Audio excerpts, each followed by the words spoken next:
celluloid, and we're turning it into music and podcast for you. Welcome, everyone, to another episode of We Came from Celluloid. We are here deep in Ohio. It is deeply troubling, this heat that we had today. I'm not a heat person. You can tell by the disheveled nature of my hair, I'm sure. But I'm here as always with my good buddy, Mr. Brian Pritchard. How are we doing today, Mr. Pritchard? I'm fantastic, Nick. Thank you for asking. Good things are in the wind, you know. Well, good things. You want them to be in the works. In the wind is kind of like they're getting away from you. That's like a criminal goes in the wind. No, I guess what I'm thinking of is the degree to which possibilities do feel like they're surrounding me, and inevitably there's some truth in the idea that they'd get away. So I'll still stick to my metaphor and say that you can't grab them all. You can't grab all the good things, right? And personally, at the moment, where my Well, I've got a lasso, so I can grab a lot of them.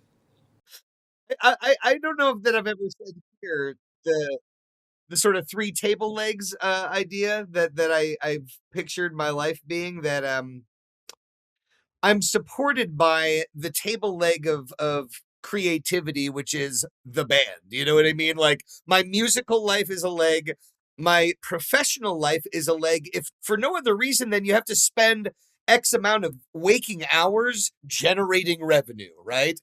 And then there's just, this personal side of my family, my relationships, hobbies and interests, all that shit, right? And there's times where it feels like things are firing on all cylinders, and there's times where one or more of those table legs feels wobbly and needs to be like shored up in some way, right? That, like, if something's wrong in that's pulling my focus in any of those areas, it can be detrimental to the other ones. You know what I mean? So balance needs to be struck. And I like this notion of creating this flurry of activity. Again, to that idea of wind or a tornado, right? It's like, I've got to stir shit up, man. And that's what I'm doing in all of those arenas at the moment, is I'm like trying to create that flurry of activity in my personal life and in my business life and in my musical life. And as a result, some shit will probably come and go, right? That it's like you see the fucking, the thing just move right by you and you don't grab it. But I don't know. I don't know how much sense that makes, but that's what's happening, sir. Well, I don't try for a flurry of activity. I do feel like I am being forced to kind of be on all cylinders at the moment. Between like everything going on that I want to do to help promote and push the tour, my podcasting work, the day job. It's like, I wish I had more hours to sleep, I think. Wish I had more hours to hit the gym more and do a lot of other things right now. But it's like, and it's hitting like I don't sleep well normally when it starts getting warm outside because I'm not equipped for this temperature. But yeah, man, it's just really the podcasting and what we're doing here for the tour this summer is it's just a lot. And I guess it's a lot of stuff that ends up falling on my plate. Just because I'm the guy with the experience and the technical know how to do a lot of it. I'm mad about it. It's just like at a certain point, I'm like, why do I have to know all this shit? I'm violating my one rule: never be good at anything you don't want to do. Yeah, no, that's a thing that, like, sometimes I'll complain about. Like, an example being my ignorance around a lot of technical stuff, right? Is sort of a self I don't know, pampering, for lack of a better word, because I don't really look at it as maturity. I look at it as this selective pampering of the artiste, right? That sits there and says like, well, my role is to be the creative visionary, and the more that gets bogged down in process and technicalities and waxing the fucking sheen on the it's like, again, when drummers see me perform and they'll come up to me because I've played the drums for a long time and I've developed some skill and proficiency in the area. And so they'll assume that I'm interested in the drums, and I am not interested in the equipment. I'm saying, like, the drum equipment doesn't interest me. Guitar equipment doesn't interest me. But that's also like a luxury, right? Because to your point, somebody has to fucking do it, right? So over the years, when I've been like, can you guys change my guitar strings for me? Eventually I had to learn how to like change my own guitar strings, lest like, that be a bridge too far for your relationship with people where they're like, no, dude, that's enough. That's enough. Fucking figure it out. Yes, I know you write songs, but fucking grow up, will ya? Yeah. So that's all. I like to sometimes be kind of a you know, childish in that arena intentionally in order to protect um I'm almost superstitious sometimes about the muse, right? To get even lofty about it. And I can laugh at that idea. Um I don't remember where the phrase dancing about architecture came from. You and I may have discussed it before. It is one that I really like and think about often, where it's like, to even get this like lofty and serious about the artistic process is a thing that, like, you have to be able to fucking laugh at yourself and not be self-serious. But I am analytical by nature, and I find it interesting to step out of like the role of doer and to try to like analyze what's happening and why it's happening. I suppose that's part of the fun with talking to my pops, as I've been doing, about songwriting and things. And I look forward to just even, continuing that into years ahead. I can see talking to you. I think I mentioned talking to you, talking to my son, talking to Amelia. I want somebody to turn around and let me, indulge my ego and be like, take me through the Dome album, song by song. And be like, oh, I'm so fucking pleased you asked. I've been waiting. I've been waiting for someone to ask that very question. I mean, I'm all I think we need to be, at least for us, need to be releasing the what do you call it, commentary albums. I only know one other person who's done it. I love that. Even when like iTunes will do that, they'll do it in written form for a lot of releases. And yes, I love that stuff where people are giving those who care something to chew on. Yeah, you're right. I love that stuff. Yeah, Wheeler Walker Jr. did a bunch of his albums with commentary on Spotify. Now he's a stand up comic, so it's all jokes and stuff. That's interesting. So you're being as specific as like the way movie commentary works, where somebody's like recording themselves talking on top of a song. Mm-hmm. Got it. Okay. So yeah, I hadn't thought of that as its own like specific format. I think, I probably talk too fucking much, and the length of the song wouldn't be enough. I'd have to be pausing it all the time and be like, hold on. And then this happened. Well, I would treat it as an actual. I would treat it as an actual, like, as a single recording where you actually listen back to the whole album and you do have the time to stop and start. And yeah, it'd probably be 2 or 3 hours long, but whatever, it'd be fun. Of course. No, it would be a pleasure. It would be a pleasure to do it. I always say my favorite part of the Venture Brothers is their commentary tracks, and that's what kept them going for many years for me. Is just how ridiculously good the commentary tracks were for them. Yeah, it is to me its own little mini art form. And I don't remember if I talked to you or not about like watching the Cop Out, Kevin Smith's Cop Out Blu-ray. It's like it's easily the least enjoyable film in his filmography in many respects, you know. Although I was talking to my son about how like for all the bad rep it gets, like it was fine. You know what I mean? Like it's got Bruce Willis, Tracy Morgan, it's got a bunch of people I like in it. But anyway, one thing that was interesting. Well, I think a lot of the reason for us it's bad is because we've got 25 years of Kevin Smith talking about how much he hated making that movie. So that probably weighs in on it a little bit.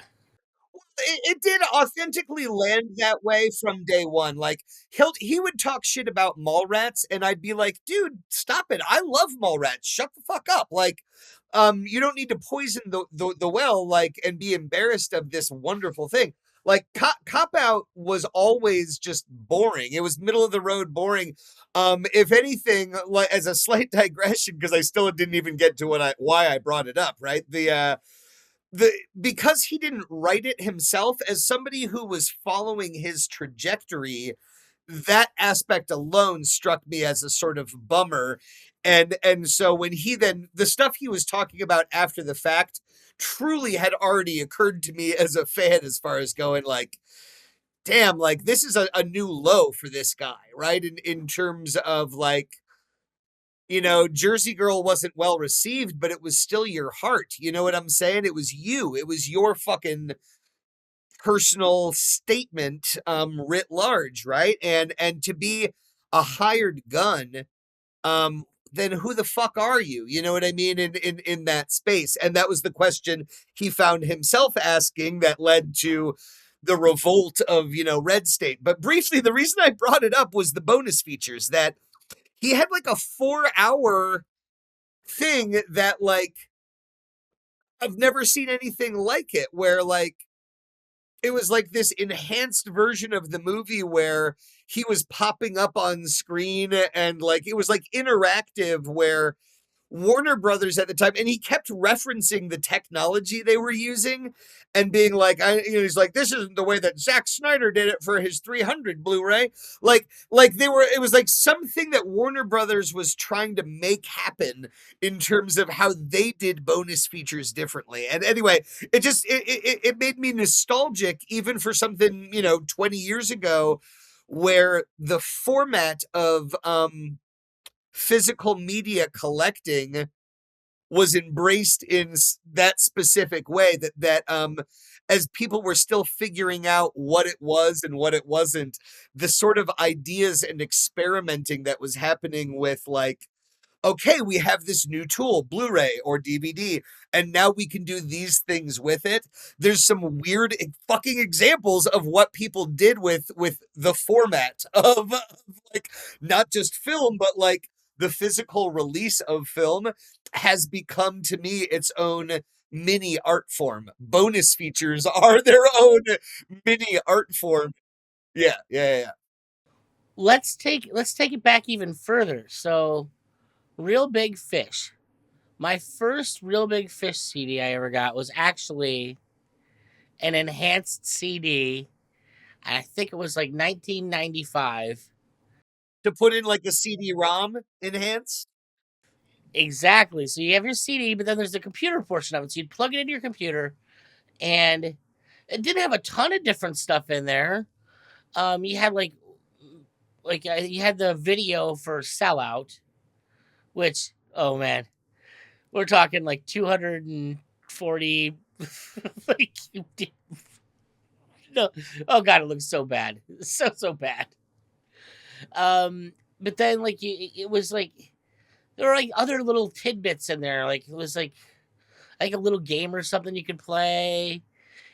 But it was this idea of people experimenting. Well, we have other ways to express ourselves, you know, and it don't isn't just the music. Like there was this very four-dimensional space that was created, and I love it. I always loved it.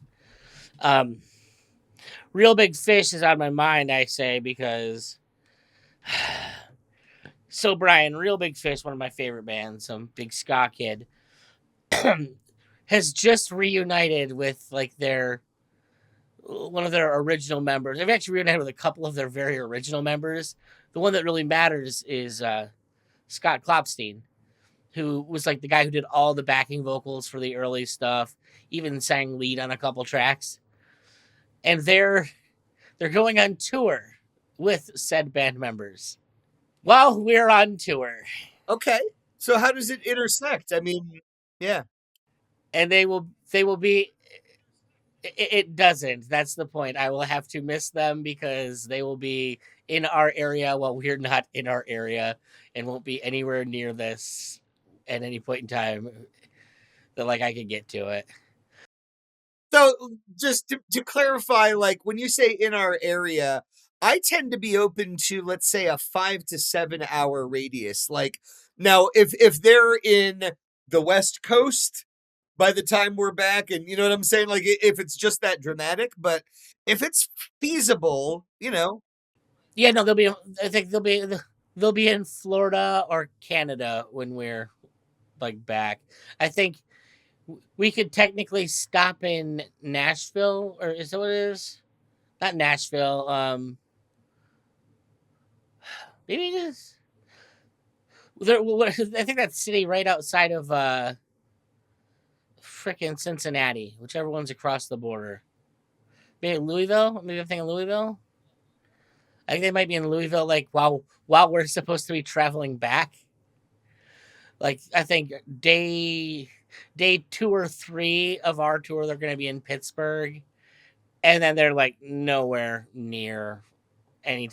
It's going to be mostly West Coast, the South, Canada. Like I was like, please, just one date that's within a couple hours. I can find someone to drive me there. Unfortunately, I will miss out on this grand reunion, so I can go and tour myself. You miss out on one dream for a different type of dream, and at least the ones I guess a little bit more personal. We'll give it that. Well, you know, and even where I was talking to you about like the low hanging fruit of an acoustic track, one of the places my mind went to was going like, it would be cool to me to like throw those 3 acoustic tracks onto,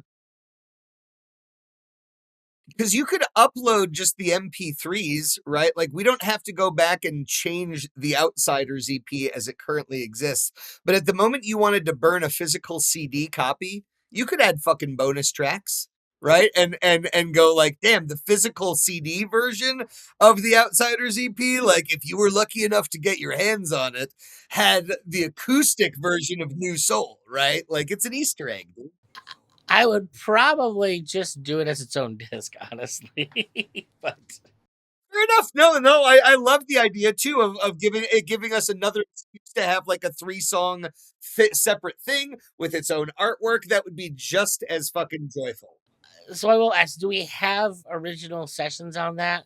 I doubt it is the answer. Max recorded the first, well, nothing's on the first album. So the guy, there's a guy that I could ask, but my gut tells me that he doesn't have it anymore. Because it wasn't like a real studio. It was a buddy, and I can ask Andy. No harm in posing the question. I certainly know how to get a hold of the guy. Just because there was some things that I would rather work out level wise if I could. And if I do, so I actually already started a session on them. I couldn't get anything. I could only get crappy MP3 versions of it, so I'd like to at least get like a CD rip or something from you to get a better quality at the very least. The other thing is, if I do it, I'm not going to do just me. I'm bringing Levi in too. So Okay, well, you know, he'll be annoying about scheduling that, so just factor that in. I'm going to be honest. I never have any trouble scheduling Levi, but my schedule is a little bit more conducive with him. It's the difference between spontaneity then and like a hassle from my perspective at the point that you even bring that name into the quiz. Bring that name. No, that's terrible. Okay. I mean, that's literally the reaction we got the last time we brought up doing acoustic stuff. Like he went on some rant about like being so busy and not being a priority and blah blah blah. So, you know, you could do stuff quickly without him, but in the same way that I said I will try Andy, but by all means, try Levante and see if he is willing to play. Well, I also have the fact that I run a recording studio, like to hold over his head, because he always has stuff that he wants to record. So if he can get himself in here and like drop one of his songs and get it recorded, he's always a little excited to make that happen. And I'm imagining those 3 songs he should be able to play in his sleep, one take, all of them with no issues. That's true. That's true. Those are a particular trio of songs that we've lived with. Yeah, you're right. That's some with eyes closed shit. You're right. You're right. Like I'm like, how many takes do I think it's going to take me to do these? Um, we'll find out. We were sounding good the other night. Dome practice sounded good. That was a nice moment. Noel wasn't there the other night, but it was definitely cool to, you know how it is. It's like you get with a batch of material, maybe it's like a new song that's being developed where practice 1, you're sort of getting that rough draft where it's like, no, that sounds like a fucking song. We got through it. We understand the structure. Like there it is, right? That's something I try to capture in voice memo form when it happens for the first time. But then there's this other thing, which is where everybody kind of sounds relaxed and confident and like cool with it, right? And that can happen with old material too, when you're going back and shaking the dust off of something that you haven't, revisited in a while. There's that exact same sort of, version of that process of shaking the dust off and going like, yeah. I mean, we were able to play that song again, but like, then there's the point that it starts sounding like, yeah, sounding cool again. And it was sounding cool again, and that was exciting.